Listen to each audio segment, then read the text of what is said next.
Hola, soy Omar Gutiérrez Escudero. ¿Has escuchado la doctrina que dice que la palabra de Dios hablada viene del griego rema? Lucas capítulo 5, versículo 4 al 5, donde Pedro, el apóstol, llamado Simón aún, le dice a Jesús: nada hemos pescado, mas en tu palabra echaré la red. Luego vino el milagro de la pesca.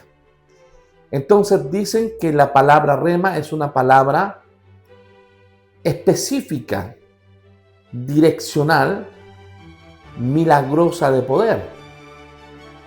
Y que en este pasaje el término "más en tu palabra" viene del griego rema. Entonces esta doctrina dice que necesitamos que alguien nos dé una palabra de Dios.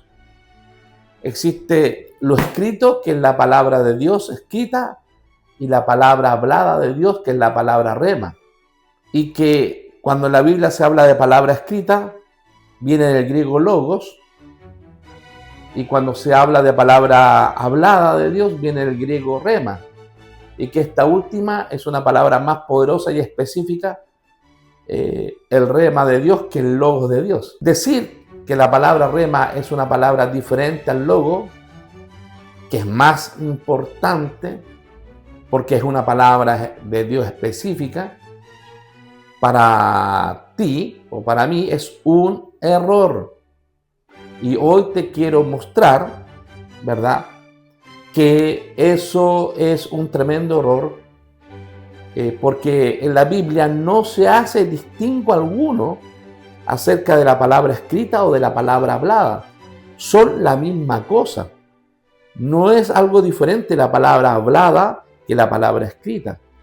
Ambas son lo mismo. Es como usar el término caminar o andar. Es lo mismo, son sinónimos. Para referirse a la palabra escrita se usan dos términos, rema y logos. Y para referirse a la palabra hablada se usan dos términos, rema y logos. Es decir, rema y logos se usa indistintamente para referirse a la palabra escrita o hablada. ¿Por qué? Porque ambos son la misma cosa. No hay una palabra superior, rema, que tenemos que esperar que alguien eventualmente nos entregue de parte de Dios. Es cuestión de ir al rema de Dios, que es este, o al logo de Dios, que es este.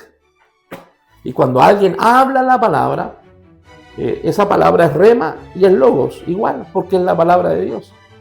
No hay una superior a otra.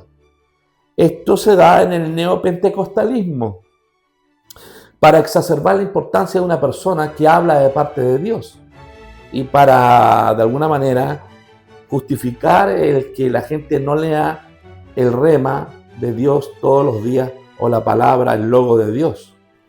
Porque cuando alguien busca dirección en la Escritura, leyéndola, cuando alguien se sujeta a ella y hace su voluntad, la dirección de Dios, el poder de Dios y los milagros de Dios se van a manifestar.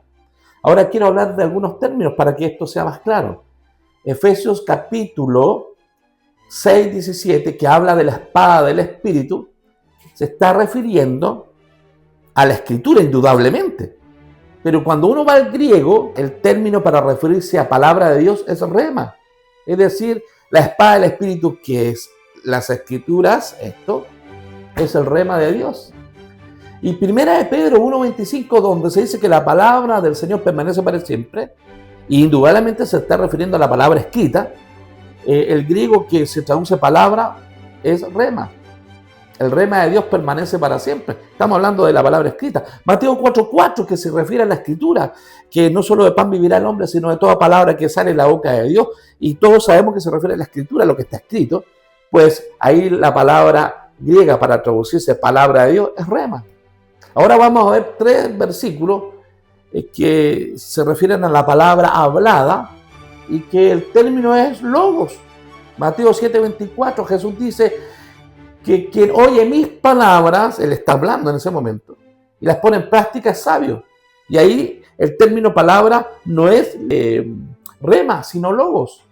Juan 8:31, Jesús dice, está hablando Jesús, que si permanecen en mi palabra, son mis discípulos. Y el término para traducirse palabra ahí es logos. Y en Lucas 5:1, ya en el mismo pasaje donde Pedro dice, en tu rema echaré la red, en ese mismo pasaje, en Lucas 5, que estando Jesús junto al lago de Genesaret, el gentío se agolpaba sobre él para oír la palabra de Dios, para oír la palabra de Dios. Ahí estamos hablando de la palabra hablada, porque la gente la oía, la palabra hablada. Y ahí el griego, por el cual se traduce palabra, oír la palabra, es logos. Espero que te haya sido útil este video y que puedas compartir la palabra del Señor y suscribirte a este canal. Nos vemos. Un abrazo.